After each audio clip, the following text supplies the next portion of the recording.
Hi guys, I'm a Forester here with my last China video following my latest trip 2 weeks ago. Now here in America we love our freedom and we worry about things like government intrusion and internet security. But if you travel to China or you even communicate with somebody in China, you must deal with giving up those type of concerns. On this last trip to China 2 weeks ago, we flew into Beijing instead of Shanghai, and we were confronted with yet another security issue. Now, when we got off the plane, but before going through customs or any security screening, all foreigners were ordered to have our fingerprints scanned, and that was all 10 digits.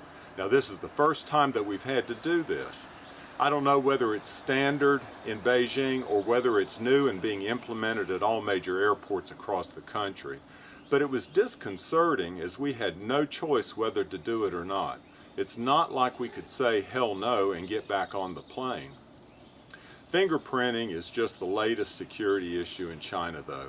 The next stop for us was Chinese customs, where the agent advised me to update my passport picture as I had lost too much weight. That shouldn't have been an issue for them as they retake my picture on every single visit, and I imagine they use it for facial recognition monitoring through their network of cameras across the country. I've been reading articles that say China depends on facial recognition technology, especially in Western China, where there's more social unrest. Now at the airport, bag screening comes next, and we were very fortunate to only lose a pair of small scissors. I've lost a hobo knife in the past that had a backup spoon and fork. It's a good thing that I use chopsticks fairly well. Now, they do bag screening rigorously up until the line gets too long, at which time they just wave people through. It's kind of funny, and I'm always tempted to videotape it, except that I'm sure they wouldn't appreciate it. Now, I'm talking about the bag screening after you leave the plane, not the screening you do when you're boarding. They do that very rigorously. Then we're off and away from the airport on our travel adventure. But you have to remember that China is still watching you, especially if you're headed to a second or third tier city. You have to make sure that the hotel that you stay in is allowed to harbor foreigners. You see, they have a short list of hotels that are permitted to keep foreigners, and you might not know until you try to check in. It can be a rude surprise when you're turned out in the middle of the night and you have to go find another hotel. And good luck in getting a refund if you paid before you left through Expedia. Now when you do find a hotel that can take you in, please hand over your passport to the hotel clerk. If they're efficient, they'll only need it for a few minutes. Otherwise, they'll return it to you the next day. Now, why do they need it? Well, every foreigner must check in with the local police station at each location of their trip. The hotel is doing you a favor by checking in for you. And if you don't like giving up your passport, then your only option is to find the local police station and figure out how to communicate with them through a translation service. And forget Google Translate. Google products are banned in China. What happens if you don't check in with the police? Well, I really wouldn't know.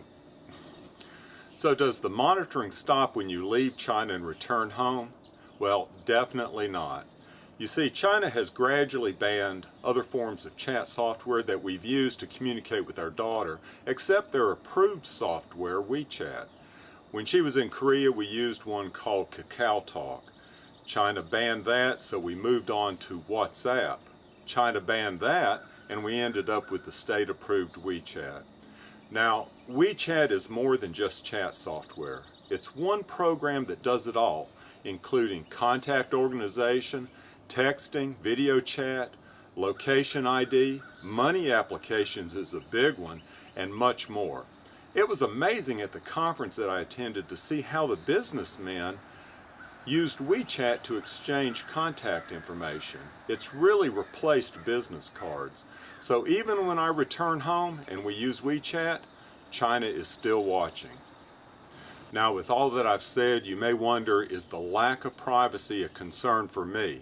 Well, I don't lose sleep about it. Maybe I've been lulled into complacency, but the alternative is to not see our family for years at a time. It has occurred to me that maybe we have a false sense of privacy here in the U.S.